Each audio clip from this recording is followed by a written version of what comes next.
Bonjour à tous, c'est Divine, je vous retrouve aujourd'hui pour une nouvelle vidéo. Ça a un rapport avec les livres, mais je ne vous parlerai pas de livres. Aujourd'hui, je vais vous donner 10 conseils pour pouvoir lire plus et trouver le temps de lire. La première chose que je pourrais trouver à vous dire et que je pourrais dire à tout lecteur ou à une personne qui ne lit pas spécialement beaucoup, surtout ne vous forcez pas, ne vous dites pas je veux lire ce livre en tant de temps, ne vous forcez surtout pas à lire parce que c'est comme ça que vous allez être peut-être plus dégoûté de la lecture, que vous allez moins avancer dans votre lecture. Donc plutôt que vous forcer, si vous avez envie de regarder une série ou de regarder un film, faites-le. Moi la première, je peux être 2 semaines sans lire parce que à la place j'ai envie de regarder des films, j'ai envie de regarder des séries. On a plein d'autres choses à faire à côté que de la lecture, on a envie de faire plein d'autres choses et c'est pas une honte que de lire moins de livres juste parce qu'on a envie de faire d'autres choses. C'est vraiment pas grave et si vraiment vous voulez lire, n'hésitez pas à vous organiser tout simplement afin de trouver un moyen de lire tout en faisant d'autres choses. Attention, je suis pas du tout en train de vous dire que c'est impossible de lire et de faire d'autres choses en même temps, mais voilà. Parfois, dans des emplois du temps, les deux ne sont pas compatibles, on ne peut pas faire deux choses. Si on veut lire 2 heures et qu'en même temps on a envie de regarder un film de 2 heures mais qu'on n'a que 3 heures, c'est pas possible. Donc voilà, il faut vraiment savoir s'organiser parfois. La deuxième chose que je pourrais vous dire, c'est tout simplement de trouver un endroit propice à la lecture, un endroit où vous vous sentez bien et si possible qui est bien éclairé. C'est assez connu, moi la première, si j'ai un endroit qui est assez mal éclairé, je vais avoir beaucoup plus de mal à lire, je vais relire plusieurs fois la même phrase et moins rentrer dans mon livre parce que j'ai plus de mal à lire que si je suis dans un endroit hyper bien éclairé où là vraiment j'ai aucun mal à lire. La troisième chose que j'ai envie de vous dire, c'est tout simplement lisez ce que vous aimez vraiment. C'est vrai qu'on a tendance à vouloir lire les livres qu'on nous présente tout le temps sur Booktube, mais si finalement vous avez envie de lire un livre que personne ne présente sur Booktube et qui est sorti en 70, lisez-le tout simplement, faites-vous plaisir. Et si au contraire vous avez envie de lire un livre que tout le monde parle sur Booktube en ce moment, eh bien n'hésitez pas non plus, faites-le si c'est ça qui vous fait plaisir. Vous êtes compétitif, alors parfait, challengez-vous et donnez-vous des challenges qui sont réalisables et qui ne vous feront pas peur. Vous pouvez vous donner des challenges sur le plus ou moins long terme. Par exemple, sur Goodreads, vous avez un challenge en quelque sorte qui vous donne tant de livres à lire pendant l'année. Ou alors, vous pouvez vous donner des challenges tout simplement dans le mois ou dans la semaine.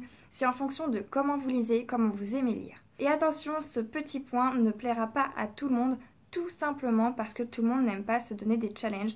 Tout le monde n'aime pas se compter des pages ou je ne sais quoi pour lire. Donc voilà, ça dépend vraiment de tout un chacun. Ça, c'était mes astuces pour pouvoir lire plus. Mais parfois, on a vraiment besoin de trouver le temps de lire plus. Et croyez-le ou non, on a tous un moment dans la journée où on peut lire, qu'on le veuille ou non.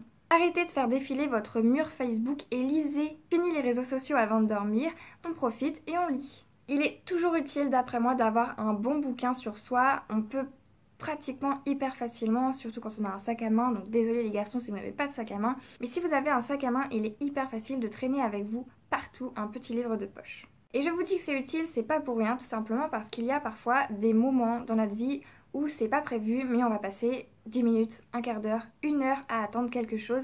Et pendant ce temps-là, vous pouvez en profiter et lire votre livre. Que ça soit dans une salle d'attente ou dans un bus, vous avez forcément un moment dans l'année où vous aurez une attente. Si je ne me trompe pas, j'en suis au 7e point et là j'aimerais vraiment vous parler de lire en cuisinant. Vous allez me dire, on ne peut pas faire cuisiner et lire. Eh bien si, tout simplement quand votre four chauffe ou préchauffe, plutôt que d'aller plus loin et peut-être oublier votre plat, eh bien restez à côté, restez dans la cuisine et lisez. Personnellement, c'est ce que je fais et c'est super avantageux parce que vous pouvez surveiller vos plats. Ensuite, le point suivant, je sais que tout le monde ne peut pas le faire, mais voilà, certains d'entre vous peuvent très certainement lire pendant leur pause. Ça peut être une pause de 5 minutes ou alors votre pause du midi. Vous avez peut-être le temps et l'occasion de lire pendant cette pause, alors n'hésitez pas à le faire, n'ayez pas peur du regard des autres. Si vous n'avez pas envie de parler ou que vous n'avez pas envie de passer du temps avec vos collègues, et bien pourquoi ne pas lire plutôt que d'attendre bêtement ou d'être sur son portable. La 9e chose que je pourrais vous dire, c'est plutôt que de regarder les pubs, surtout pendant vos films le soir, lisez tout simplement. De cette façon, vous gagnez très simplement 20 minutes de lecture. Une chose toute bête mais qu'on ne pense pas toujours ou qu'on n'a pas forcément envie de faire, c'est tout simplement de lire en mangeant. Alors je ne parle pas du dîner en famille, je ne parle pas non plus du midi si vous êtes au travail, je parle plutôt du petit déjeuner ou du goûter. Ce sont vraiment les moments où moi personnellement je trouve le plus le temps de lire Parce qu'au petit déjeuner, surtout le week-end, parfois je suis toute seule et puis j'ai pas envie d'allumer la télé.